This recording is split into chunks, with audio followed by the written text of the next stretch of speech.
Hello and welcome to the Signalong Indonesia podcast series, where we discuss frequently asked questions straight from the expert. And today we have the special guest with us, Professor Kieron Sheehy, PhD, who is Professor of Education and in Innovation Pedagogies, Faculty of Wellbeing, Education and Language Studies in the Open University, United Kingdom.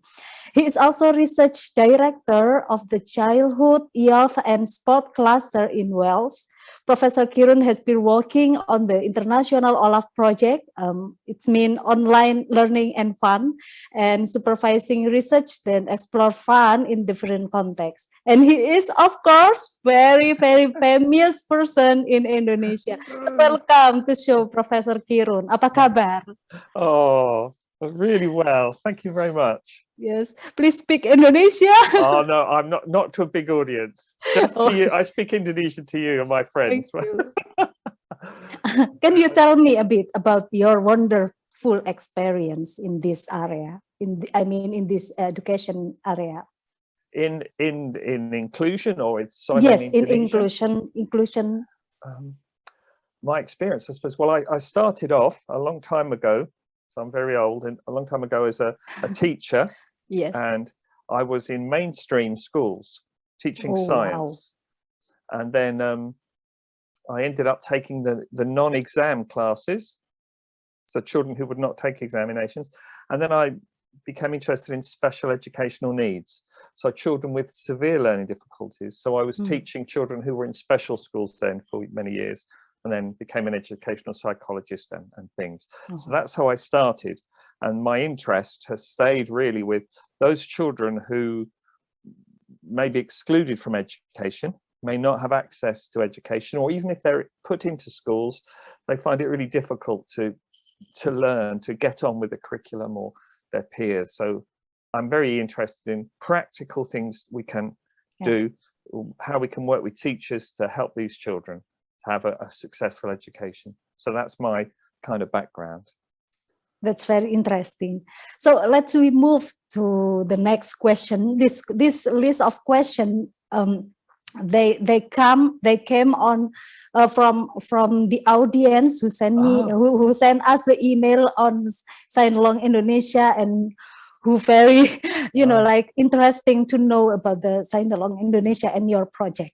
The first, the first one is, what is Signalong Indonesia? Can you explain to us? Yes. Well, first I would say what is keyword signing, because Signalong Indonesia is a type of keyword signing, and it's important to understand that, because often when you hear the word sign, you're thinking we're talking about deaf children or adults who are deaf. But we're not. We're talking about something different here. So that's the first point to get across. So keyword signing takes signs, individual signs from the language of the deaf community, and they use those to support spoken speech teachings, but as you speak. That's important to know. So in keyword signing, you have perhaps one sign, one keyword in a sentence. So I could say, good morning, my name is Kieron. When I was in Bali, I have an Indonesian sign name. It is because of my nose.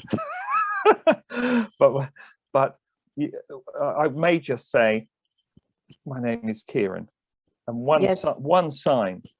Now, if I were deaf and I was speaking the language of the deaf community, so like in Indonesia be Bisindu or Kata or something, you would have a different grammar. It wouldn't follow the spoken speech, and it'd be much richer. Deaf sign language is very rich language, but keyword signing, very simple, and it follows spoken word order, and just one or two signs per sentence, one keyword per sentence. So very simple. It's been used in different countries around the world. So there are different ones. In England, we have ones you know, like Makaton, you would have maybe heard of, or Signalong UK, who we may talk about later. Signalong UK, wonderful people. Or in Ireland, we have, and in Holland, Australia, in Netherlands rather, in Australia. All around there are keyword signing. So it's this simple signs to support spoken communication. That's the first thing. Originally, when it developed in the UK with people such as Makaton, it was for adults with learning difficulties. Then it became used for children with learning difficulties in the era of special schools. So it was seen as a special and remedial technique.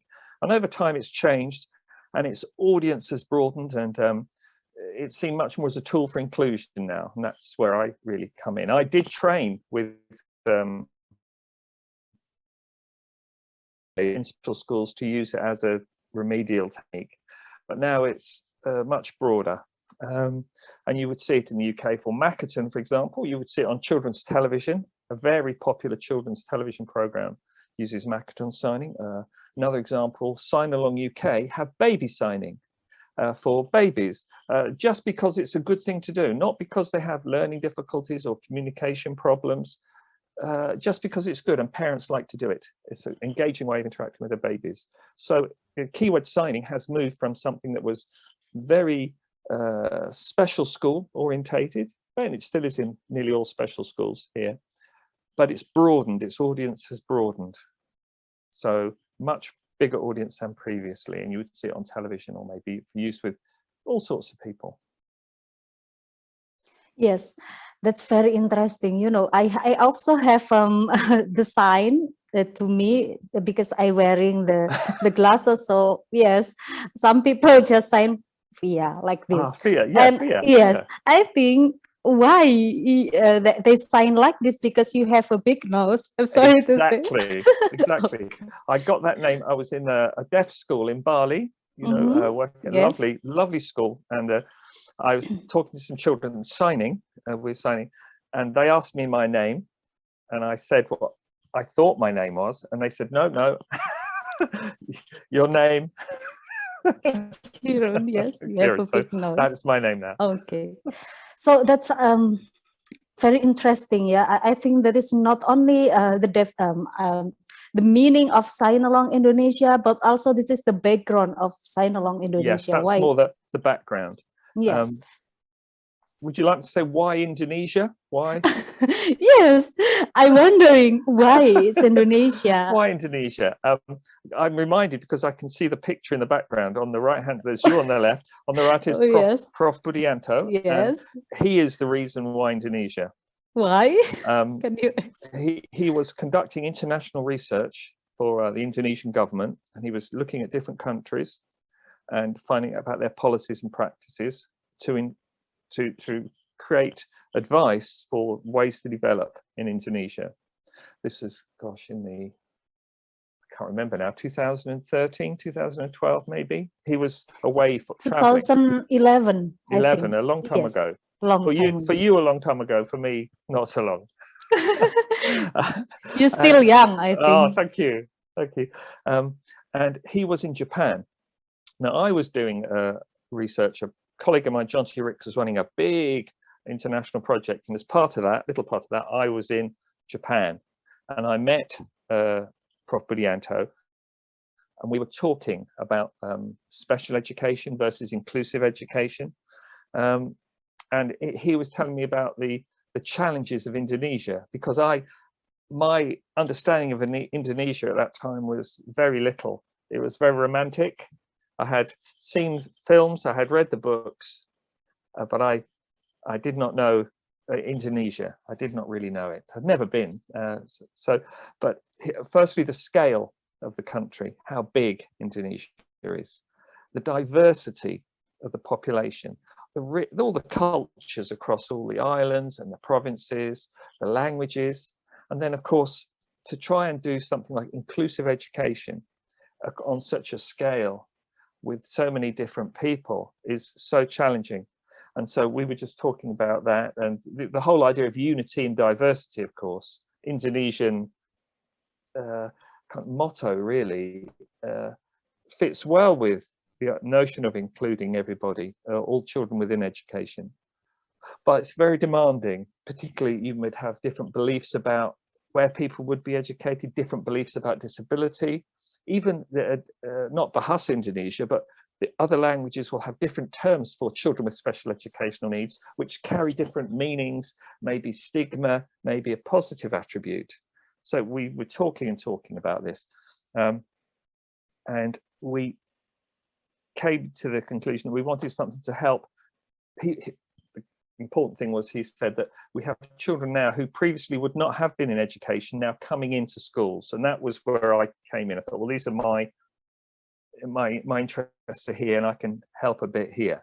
So we decided to look at what could support these children and their teachers and their children's families when these children were in schools, so they did not get kicked out again, or so when they were in schools they learned. And Prof Budianto was working closely at that time with I don't know if you know Professor Hideo Nakata. Yes, I know in Japan. Yes, and we had a chat to him. We're talking to him, and he said the key for this sort of work is international cooperation between countries. We must work together. So that really was we took that to heart, and we've tried to follow that ever since. Work cooperatively together to support and help teachers in schools and to find out. So that's where we got. The other reason why Indonesia was firstly because I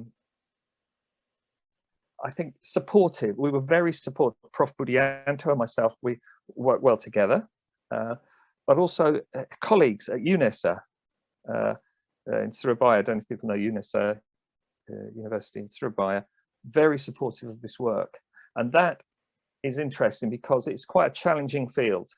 There are conflicting beliefs about all the things we were talking about, and yet UNESA was happy to support us, and they were also keen to be innovative, to look at new things.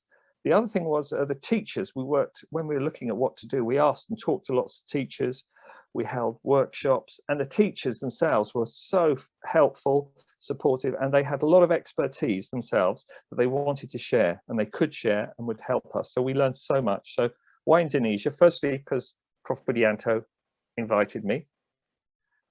Secondly, because we work well together, and the colleagues we met in workshops and at the universities were very supportive, and that allowed us to get going. Yeah, yes, I know it. I know the experience, and then yes, I also joined in your Yes. seminar. Yes, and something like that. So you mentioned before about a deaf community who sign. So Yes. what the difference and the distinct between Signalong Indonesia and the other sign language? Right. Okay. Well, that's good. The first thing I would say is Signalong Indonesia is not a language. It is a communication support. It supports communication, whereas deaf sign language is a language, the language of the deaf community. Sign communication is a language. And so things I may have mentioned a little before. So they would have their own grammar, for example. When they communicate, speak to one another, when they sign, it does not follow spoken language in any way. So Bisindu, for example, you know Bisindu, very common to see that in parts of Indonesia. It will not follow spoken Bahasa Indonesia. Other things, it is richer. So a deaf person who is communicating through sign language in Indonesia, sign language, will indicate the origin of the physical placement, for example. So if you're talking about two people you met, you might place one person here, one person there, and then you'll sign respectively to those. And there's all sorts of little conventions like that about how you indicate other people, how you indicate things from the past, things from the future. Now, all of that is not part of Signalong Indonesia. Signalong Indonesia is very simple, and that makes it very accessible to all, which is one of the key things. Also, because it supports spoken Bahasa Indonesia. Bahasa Indonesia. Keyword signing supports the language of the country you're in. Because it does that, because it supports the spoken language, it's very good in mainstream classrooms. So the teacher, the child can understand the spoken language of the teacher. When we developed Signalong Indonesia, we looked at Bisindu, Sibi, Kata Kolek, and some others as possible models for what we're going to do in the classroom. And it was the issue about supporting spoken language that we came down on the side of going for keyword signing. Yeah. Also, there were other reasons, but that was one. So keyword signing supports all children in a classroom. It's very simple to learn, whereas the deaf community's languages, rich, beautiful languages, but they don't match neatly onto spoken. That's why if you get a good sign interpreter, is a very skilled person. They can translate spoken speech to sign. It's a highly skilled job, translating between two languages. It's much easier with keyword signing. Yes. We have, however, spoken to deaf people in Indonesia. What do they think of Signalong Indonesia? And of course, to them, it's so simple and so easy. They don't see a problem. We're talking to a teenager a while ago. His sister is deaf, so he signs. I think it's Bisindu is what she's Bisindu user, but he himself works in a school for children with learning difficulties where they use Signalong Indonesia, and he said there's no problem at all. There's no clash. If you're a deaf child, you will not have a problem with Signalong Indonesia at all. It would be difficult going the other way. So because it's like me trying to learn Indonesian language. Very complicated. Still learning? Every day. I hope so. Nearly every day. Yes, Prof. But some some signs, it is like similar with English Sign Language. Yes. PSL. Yes. Yes. That's very true. I can tell you the origins of that if you like. When I talk about Signalong Indonesia and how it was developed, and then you can see where the signs come in, why there are some that are there. Some Signalong Indonesia signs are similar to BSL signs, but also if you look, some Bisindu signs are the same as BSL signs. So when I see Bisindu users, I can understand some things because I understand individual signs that are the same for me in England. Yes, they use two hands. Yes, in each letter. Yes.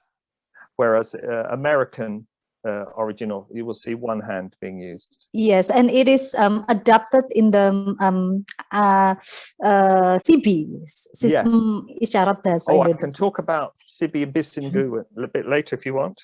Different. Please. But if we come to Signalong, so what we wanted was something that was evidence-based, that we could say this approach that we'd like to use, there is evidence that it will work. So we firstly looked at what works in inclusive teaching. So we looked at research that had been done on what worked in inclusive classrooms where diverse children are together, and what outcomes have produced positive, what approaches have produced positive outcomes for diverse learners. And the one thing that came out was the approaches that worked best had social communication as the key. The teachers attended to interactions with the child interaction, and talk. Now, that was difficult for us because we're saying these inclusive approaches rely on communication, social communication, but the children we are thinking of, these children who were excluded previously, struggle with communication. So what can we do? And that's how we ended up with the keyword signing, because it would give them access to what the teacher was saying. It would make things comprehensible. So that was one reason we went for it. There was evidence to support the idea of communication to produce positive academic and social outcomes. Keyword signing had merit in supporting that. It wasn't expensive. It was free. It didn't need technology, because we looked at technologies as well. You know, everyone have their phones, and would we do that? And we thought no, because things can get too expensive. So we wanted to start with something that was cheap or free, and not technical, and easy to do, easy to learn. Teachers are busy, they have enough to do.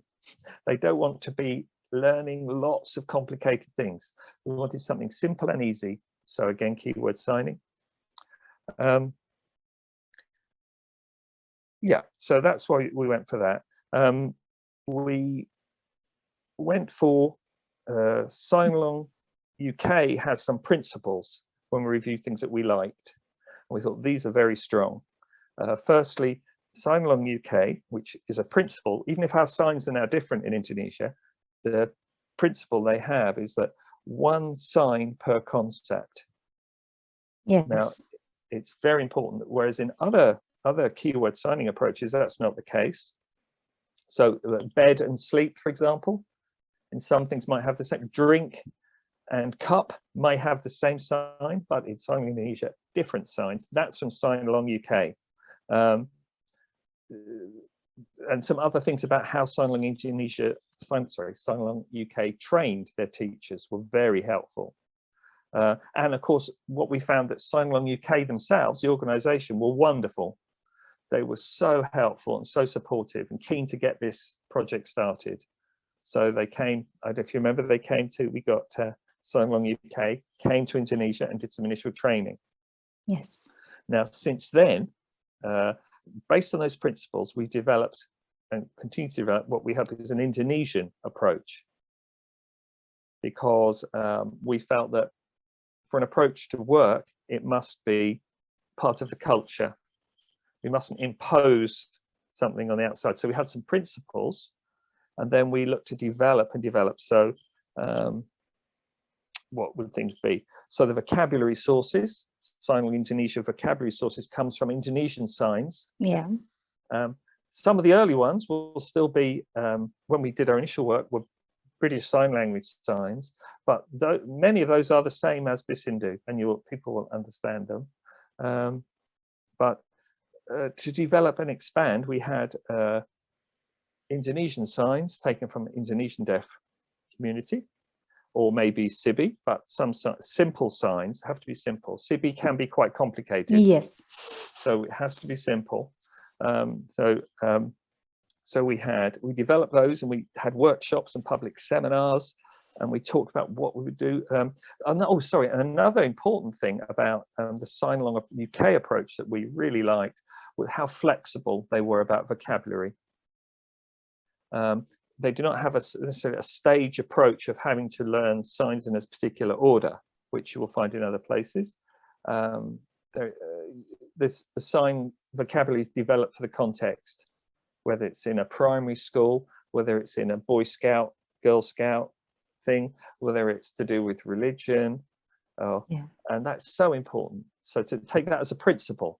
So we did not take their signs in that respect, but as principle. So someone in Sulawesi, in a school in Sulawesi, will be able to have signs that fit with them, that work for what they see out their window in the child's life, those sort of things. Training is different. Initially, we went for more one-on-one training, which we like, but for various reasons, based on the research we'd done, we changed our training approach, as you would know, to much more lesson study approach. Yeah. So teachers can see it being used, see children signing, and see that it's fun. It really is fun. So they like that, and that got us going. And then we also developed lots of different resources. So we have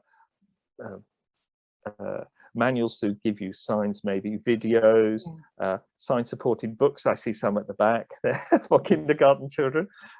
You yourself have developed the use of Sidra. an app that allows people to access things on their phone. That's so. The more I get to understand the size of Indonesia, the more I realize how important that app can be, because people can access it if they have a phone or internet connection, they can access it. Whereas we know the difficulties. We have some lovely books, but we have to package and post them off. Yes. It can take some time. Yeah. So that, and one other feature I think of Signalong Indonesia is worth mentioning is research. We have ongoing research to develop the approach, and that does make us a little different to other approaches. We have people carrying out research, publishing stuff. We have people in schools finding out, is it effective in this context with these materials? Those sort of things really help us move the projects along. So that is quite distinctive. And again, that's supported by the university, UNESA. It's also supported by, we have a great ambassador school, Galahandiana, you know. They Yes. are always so helpful. If we say, look, we have this crazy idea, we think it's good, what do you think? They will give us honest feedback. So we have feedback straight away before we start doing anything. So we have experts who can help us. Yes. So we don't make mistakes, hopefully. Yeah. I remember that the Signalong Indonesian dictionary is divided into themes, you know, Themes? like, yes.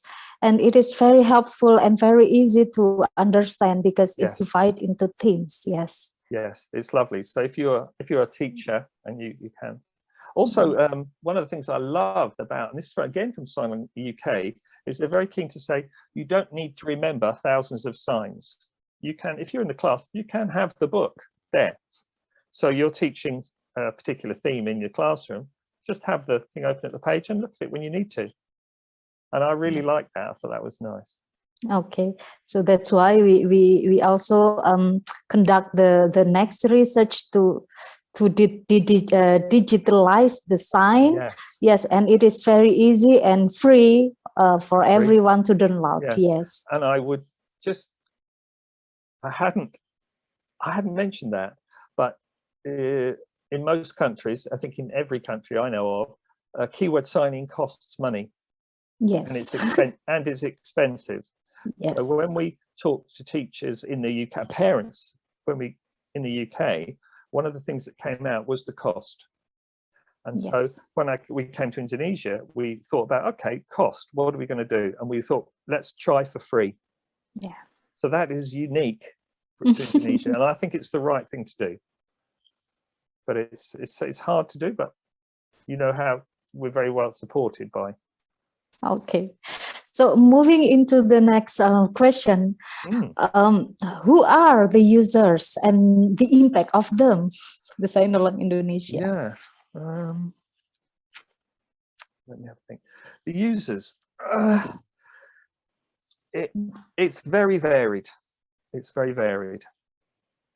Historically, you go back to the 1970s, late 70s, early 80s, it was children with learning difficulties in special schools, and that's really who it was, and adults in the old disability sort of hospital type settings.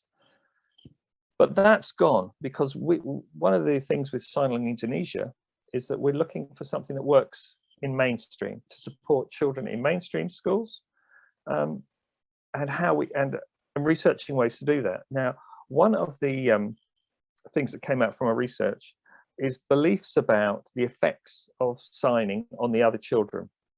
So particularly when we're talking to kindergarten teachers, where a very important part of the education system, you know, it's everyone comes there and up they go, the soil from which everything flourishes.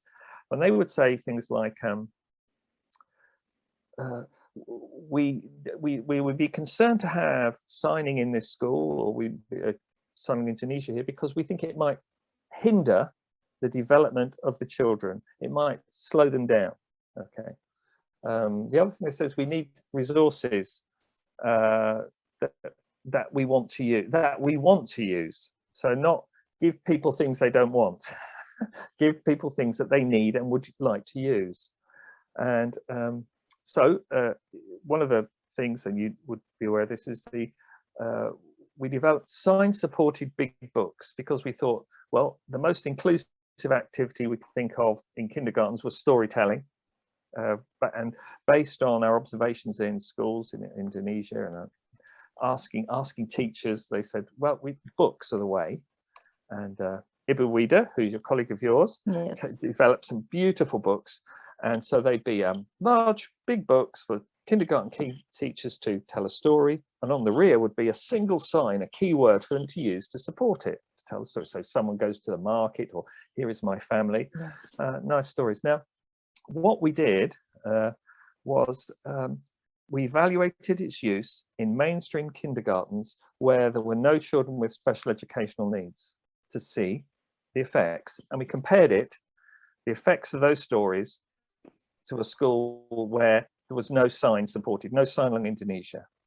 And what we found was having sign supported big books improved the children's story comprehension, it improved their engagement, so they felt happier. And that is in comparison to the children who did not have the signs. They sort of enjoyed the stories, but their comprehension was not as good. They didn't enjoy it quite as much, and they weren't quite as engaged. So what we have here, what we had there in this story, this is published, people can Google this one, is evidence that using Signalong Indonesia, along with the big books in the way that we would recommend, works for children, all children, works for children without special educational needs. It helps them, it helps everybody. So that was the first thing. The research outcome was good. So will it hinder the children who haven't got special education? No, it'll support, it'll help them. The other thing, teachers loved to use, they liked it, it was fun. Teachers enjoyed it. And that was something that was very important, because if something's going to be used, we feel it must be fun. Because if it is something that is given to try and use, the people may do it once or twice, but it will not, its use will not continue unless teachers are enjoying it and the children are enjoying it. So that's how we've got with that. So I've forgotten the correct audience. So that was to say that we have the possibility of mainstream schools without children with special educational needs using Signalong Indonesia. Then we would say that children with special educational needs within mainstream classes, the whole class can sign, the teacher signs. And when I say the whole class can sign, remember, I'm thinking about Signalong Indonesia keyword signing, not Sibi or Bisindu. So it's very simple little signs. The teacher can easily use those. Research has shown, we've found that children love using it. In perhaps in more specialist teaching situations, schools evaluated the use of Signalong Indonesia with children with autism, for example, over a course of a couple of years, and found that their socialization has improved, their development, their language skills have improved, and their exam, the actual academic side, improves as well. So that's tracked sort of longitude, well, 2 years, semi-longitudinal, I suppose. So the audience for, in terms of children, from kindergarten, mainstream, through to primary, through to secondary. Now, the other audience, of course, is within, and you are the expert here, within higher education. Well, you are within higher education. Now, that is again unique to Signalong Indonesia, its use within higher education, not just to train teachers, which again is a first for Signalong, to be integrated within a teacher training, initial teacher training, but also to support students in their access to studies. And I think you should do a podcast to tell people about that, because that is really interesting. So the audience is the children within schools and the teachers all the way through, children of diverse labels, whatever you want to say. And then we also have it moving into higher education now for the first time. So of course, it's outside schools as well, but in sort of related activities, swimming, camping, all of those things. And of course, parents are now have picked on. That's where Galahandiani's school have really been innovative in supporting parents in putting training programs in place. So that is just really nice to see. So the focus is quite wide. The audience is much wider than one might typically think. So when people, you say, oh, we're using Signalong Indonesia, but say that is great, but they say, and that would be very good in a special school. And they think that's just for where it would go. But in fact, the audience is wider. It could be an inclusive school. It could be in a mainstream kindergarten. It could just be on a video for children to make the story comprehensible, like these Sign Indonesia videos. Yeah, that's very interesting. And I think what the previous research, you also mentioned in the beginning about the dictionary, about all things, application and something like that, and all activities regarding to Signalong Indonesia that you managed before. Now, say that again. I didn't quite catch that. Yes, can you tell us in detail what your previous research and activities regarding this Signalong Indonesia? Yeah. Before I did Signalong Indonesia? No, regarding Signalong Indonesia. You mentioned before you developed. I understand. I think. Let me have a think. When we started Signalong Indonesia, we started to look for what to do. We thought we must do research. So right from the start, we began to research. So one of the things we did was looking at teachers' attitudes towards inclusive education, teachers' attitudes towards the use of keyword signing and signing in their schools. And we started to find some very interesting results. One of those was that teachers who see knowledge produced socially, interaction with a child, children together, tended to be supportive of inclusive education. So we would give them examples, say, well, would this child be suitable in your class, you know, mainstream class? Would this child who has special educational needs or communication problems? Teachers who saw teaching as social were more likely to say yes. They would say, yes, of course, that child can come into my class. They will learn because they're in there. What they needed was the tools to help, but their actual beliefs was, yes, this should be there. They're more supportive of inclusive education in general as an endeavor. Teachers who felt that learning was a process of soaking up, being told and soaking up, if that sort of transmission view of knowledge, were less likely to support inclusive education in any respect, to think that children should be taught separately, and that there was one way of teaching, and that was to just tell them.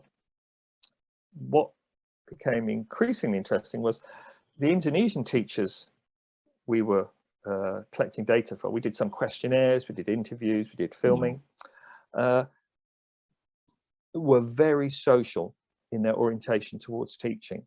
So we had questionnaire data that said Indonesian teachers tend to have a particular feeling about teaching and how it should be. That we had the video data to say this is what they're doing in their classrooms, and then we could, and then we interviewed them. That's what they expressed. So we had a really good picture, we thought, of Indonesian teachers' beliefs about learning. And that was different to what we've been picking up in other countries. That's what was interesting to me. And so there were beliefs and practices we were finding in Indonesia that were more supportive of inclusive education than we'd find in other countries. Not everybody, not all the time, but as a general thing. And this was one issue here, which I think the title of this podcast has got fun in, so I'll mention this. One issue came around the issue of happiness and fun. And we were doing some interviews, and you know, my Indonesian is not good, so I had translation for this bit, and we could not understand one another, even with the translation.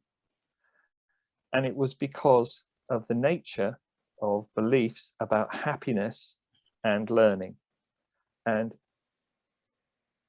how can I describe this? In the simple terms, in the models of learning we'd seen in Europe and elsewhere, learning happened here and happiness was separate. So you would learn and then you would be happy. Yes. So you've done what you need to do. Now you can be happy. And the other thing was the teacher's happiness wasn't part of it at all. When we interviewed Indonesian teachers and try to understand, and this is a cultural and language difference, because one of the things I found was that Indonesian languages, plural, so not just bahasa, have so many more words and concepts for things to do with happiness and fun. It's more subtle, but for them, when we talk to them, they would say happiness is part of teaching. It is not separate from. Fun is part of teaching. And again, remember, we're coming from outside. I'm coming from outside. So we're our research team, half Indonesian and a couple of Europeans, and we're trying to understand each other. And we got this model of networked of emotions. So the teacher should feel happy and engaged. The child should feel happy and engaged. And that is where the learning happens. It's not separate. So that concept, which I've explained very poorly there, I've written about it. You can read it. Well, Indonesian colleagues have written about it. Really was inspiring. And based on that, I set up a group back here in the UK looking at notions of fun in education, because we've begun to realize how important it was, and yet it's excluded from notions of education in the West here in the UK. It's seen as trivial, not important. It's not worth bothering about, or it's something that happens outside. It happens separate to learning. When we're in Indonesia, when we're working, and when we're filming, we can see it happening. Yeah. The good teachers are themselves feeling good. They are making their children feel good, and the children are learning. And it's one thing. It's not a separate. And so I then became worried that we were trying to impose a bad European model of teaching into Indonesia, where you learn your sign, you learn the sign, you do your work, and then you can have play and be happy. And we thought, oh no, this isn't right. So that's one of the reasons we switched to lesson study for training. Yes. That's why we have the fun books. That's where we realized fun was so important. And that's been reinforced through other things teachers have told us. Sorry, I've got carried away there. Yes, yes. Time is fly. I'm sorry. I thought I talked too much. No, we have the question. The next question will be what the next research activities you prepare to explain, to expand. Yes. Okay. And remember, you can edit what I say because I talk too much. No. Sorry, my apologies. The first thing, we'd like to develop the science-supported big books. Yes. We know in a really good article by Ibu Khofidotur. Pak Kieron. It's good, but that was the real first. That's hard evidence that the approach is effective. We now have data from about 300 teachers all across Indonesia on that little map. Each of those little dots on the map behind is about 10 kindergartens. So that's a good spread, 10 kindergartens in each of those locations. We feedback from those. Yes. So I'm going to delve into that, find out what they've been telling us, because we need to look about what's the content like? Does it work well? Do we need different contexts for someone in the East to someone in the West, the North and the South of such a big nation? What's the representation of children with disabilities in the books? Do we need it? What should it look like? Any good ideas for content? Good idea. What would work for them? What would help the teachers in terms of the books? If the COVID-19 situation permits it, I would hope to do some filming in Indonesia next year to look at that very issue. So talking to teachers, filming them using the books in practice and saying, okay, so here's how we develop it next. I'm really interested in seeing that. The other issue is a difficult one. Well, they're many of those difficult. So we have an app which people love, the Sidra app. Yes, thank you. It's very good, and you can access materials. So, for example, the COVID, we did materials related to COVID-19 and safety, accessible materials, what to do, wash your hands, in accessible ways for children with learning difficulties, communication problems. Very well received.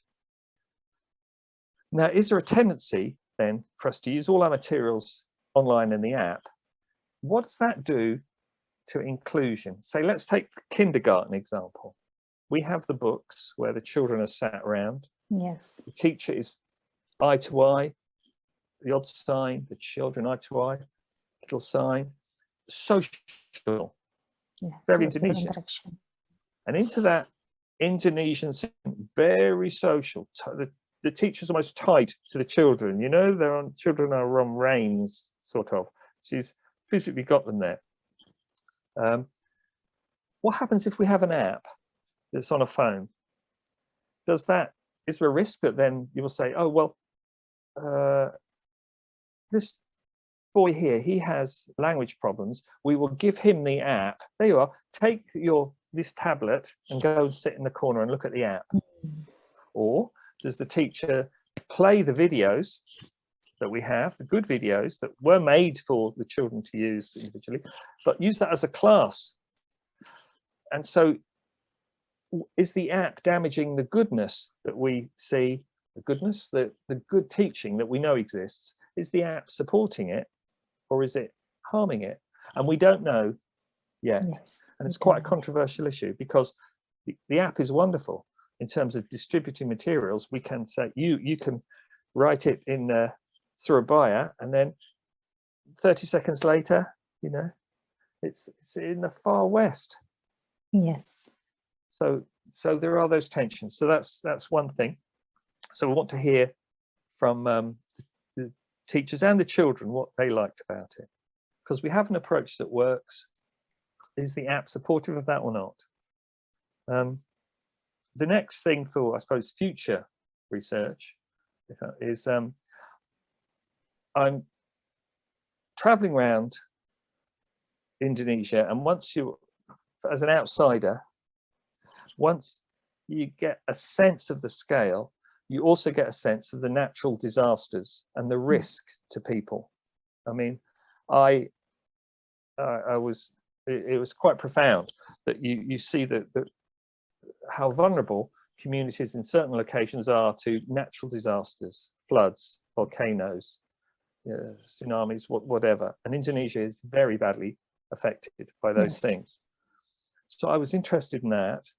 And so what we've been looking at is, well, what is the provision for the children for children with communication difficulties, learning difficulties, special educational needs?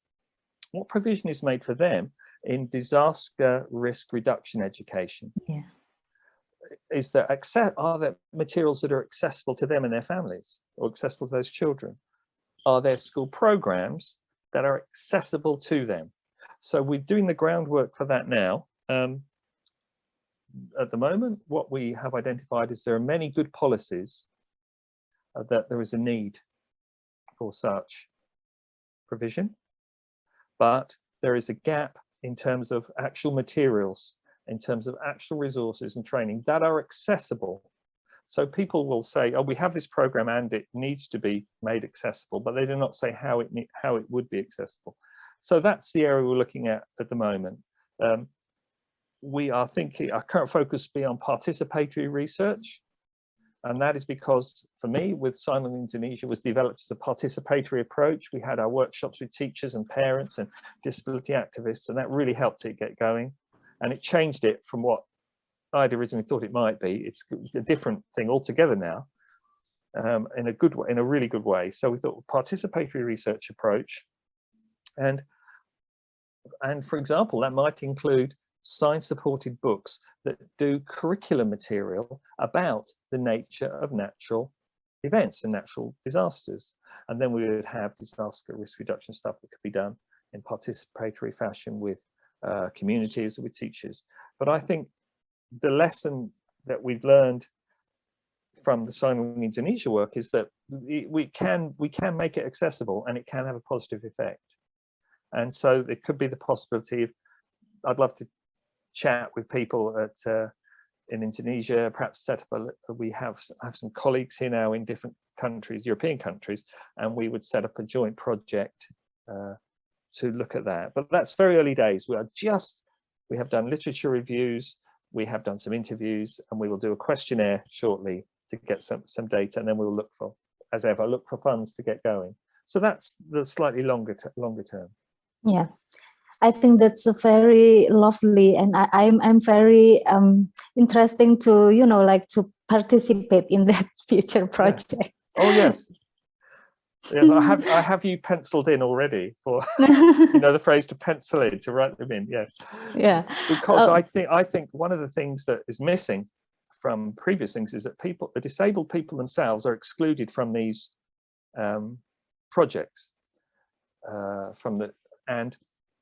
UNESA with the PSLD, the Disability Support Service, we can ask people who are knowledgeable about disability issues, who themselves may have disabilities and come from across the whole nation, to work with us to get feedback and create things that will be useful, because they will know the context, they will have a good understanding of the issues around disability and difference that children will face, and so we'll have something genuinely informed rather than coming from outside in or just writing another policy, which there's too many policies. Yes, I hope we can do that later. So I have one last question, the last but not least. Yeah. So do you have something to say, or do you have some opinion or statement for our audience today? Oh, hello, audience. Yes. And please forgive me for talking so long and so fast. If you're not, no. Yes. So if you are interested in what we have said, please you can Google Signalong Indonesia, and you can read about the research. You can contact Signalong Indonesia people if you wish to find out about training or resources that we can offer. And if you'd like to take part in any future work, development, whatever level, you just want to use it with your child, use it with your school, that's great.